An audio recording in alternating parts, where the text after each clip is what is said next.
देश में फैली कोरोना महामारी पर लगाम लगाने के लिए वैक्सीनेशन अभियान चला हुआ है, लेकिन वैक्सीनेशन की धीमी रफ्तार को लेकर विपक्ष लगातार सरकार पर निशाना साध रहा है।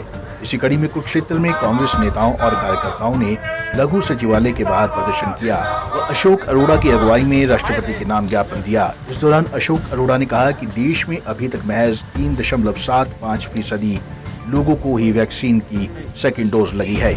ऐसे में 140 करोड़ लोगों को कब तक वैक्सीन लगेगी और इससे बचाव संभव हो पाएगा। साथ ही अरोड़ा ने कहा कि कोरोना महामारी भयंकर स्तर पर फैली है और इसके लिए सरकार ही दोषी है। लोग कहीं बेड तो कहीं ऑक्सीजन की कमी के चलते दम तोड़ रहे हैं। अरोड़ा ने आशंका जताई कि अब कोरोना की तीसरी लहर आने वाली है और वैक्सीन कब तक सभी लोगों को लगेगी कुछ कहा नहीं जा सकता। अरोड़ा ने दवा की कीमत पर भी सवाल उठाए और राष्ट्रपति से मांग की कि वे अपने प्रभाव का इस्तेमाल कर वैक्सीनेशन अभियान को तीव्र करवाएं। कोरोना महामारी की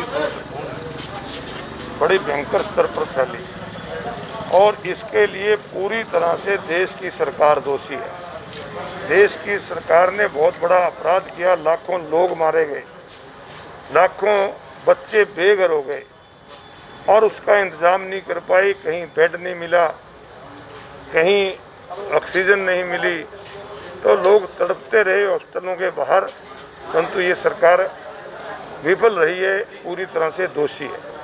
अब जबकि आशंका जताई जा रही है कि इसकी कोरोना की तीसरी लहर भी आएगी और ऐसे में इसकी कोई दवाई तो है नहीं, एक वैक्सीन ही है जो इससे बचाव कर सकती है।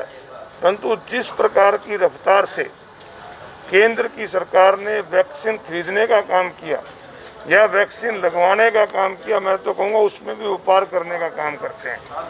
देश की सरकार को 150 मिलेगी, प्रदेश की सरकार को 400 रुपये मिलेगी, प्राइवेट को 600 से ऊपर मिलेगी, तो ये बहुत बड़ा एक अपराध करने का काम किया।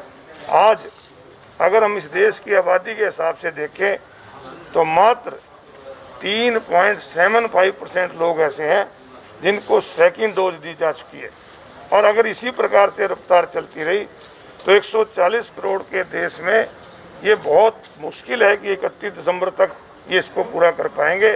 तो आज कांग्रेस पार्टी ने राष्ट्रीय स्तर पर एक निर्णय लिया है कि हम महामहिम राष्ट्रपति के नाम एक ज्ञापन देंगे कि अपने प्रभाव का इस्तेमाल करके केंद्र की सरकार को कहे कि तुरंत वैक्सीन का इंतजाम करे ताकि आने वाली लहर से बचा जा सके।